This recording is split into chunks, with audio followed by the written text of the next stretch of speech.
J'ai un dragon dans mon garage. Tu veux le voir? Genre, tu ouvres la porte du garage, tu regardes à l'intérieur et tu te dis, je ne vois rien. Il y a des pots de peinture, un vélo, et c'est vide. C'est un dragon invisible. Oh, un dragon invisible. Ouais. C'est super cool, mais invisible.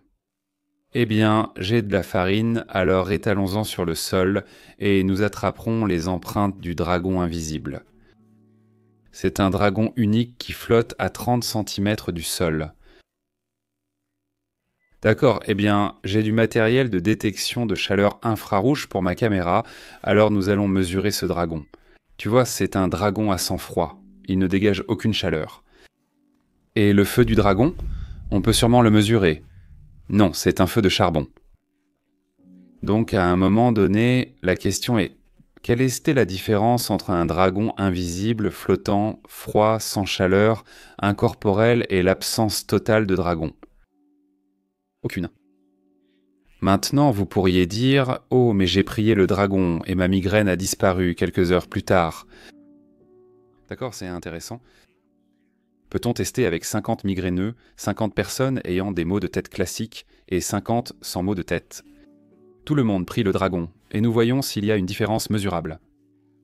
Pouvez-vous tenir compte du fait que les maux de tête ont tendance à disparaître après quelques heures et ainsi de suite? Mais je ressens l'amour du dragon. Je le sens dans mon cœur. Quand je passe ma journée, je peux sentir la présence du dragon. J'ai eu une place de parking que je ne pensais pas avoir. J'ai eu les billets pour le concert. J'ai prié le dragon et le cancer de ma tante Marie a disparu. Toutes ces merveilles arrivent et je ressens sa présence. Le dragon explique pourquoi il existe le mal et l'univers. Le dragon l'a fait exister. Ce ne sont pas des arguments. Ce sont des plaidoyers spéciaux pour affirmer une hypothèse tant. Ici, c'est une hypothèse que tu veux déjà. Qu'elle soit vraie. D'accord, ça c'est la foi. Et ce n'est pas une affirmation de connaissance fiable. Tu ne peux pas t'accrocher à ça et me convaincre que c'est vrai.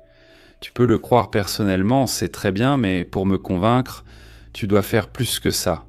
Il doit y avoir un test empirique, mesurable, une expérience que nous pouvons réaliser. Si tu ne peux pas le falsifier, d'une manière ou d'une autre, le réfuter, le tester, l'aborder par un quelconque test, alors de quoi parle-t-on? De rien. C'est juste la fin de la conversation. C'est juste, eh bien, ça c'est mon opinion, et ça c'est la tienne. Et d'une certaine manière, c'est comme jouer au baseball sans les bases ni la balle. C'est juste, eh bien, qu'est-ce qu'on fait ici? On se regarde simplement. Donc ce n'est qu'une affirmation. J'affirme simplement qu'il y a un Dieu parce que ça me fait du bien. D'accord, très bien. Écouter Bach me fait du bien. Alors, qu'est-ce qu'on a prouvé? Rien. C'est juste ce qui nous fait du bien. C'est une affirmation. Comme l'a dit Christoph Hitchens, ce qui s'affirme sans preuve peut être rejeté sans preuve. Si quelqu'un fait simplement une affirmation, vous n'êtes pas obligé de répondre. Vous demandez leurs preuves. S'ils n'en ont pas, on passe. Les anciens entendèrent le tonnerre, voyèrent les éclairs et se demandaient ce que c'était. C'est un être, un animal, une personne, un dieu là-haut appelé Zeus ou Thor? Ils pensèrent que c'était la cause sans savoir ce que c'était. Maintenant, nous comprenons l'électricité et la météo. Cet écart est comblé, ce qui motive la science. Quel jour sommes-nous? Le jour de Thor. Un jour de la semaine est dédié à un dieu disparu. Cet écart est comblé, il n'existe plus, n'est-ce pas? Il y a des lacunes dans notre compréhension, mais c'est ce qui motive la science. C'est merveilleux de trouver ces questions, mais y répondre de façon irresponsable en y mettant votre Dieu. Aucun cosmologiste ne dit qu'au début il n'y avait rien. Aucun d'eux ne dit qu'il n'y avait pas de singularité. Le Big Bang est l'origine de notre univers actuel dans lequel nous vivons.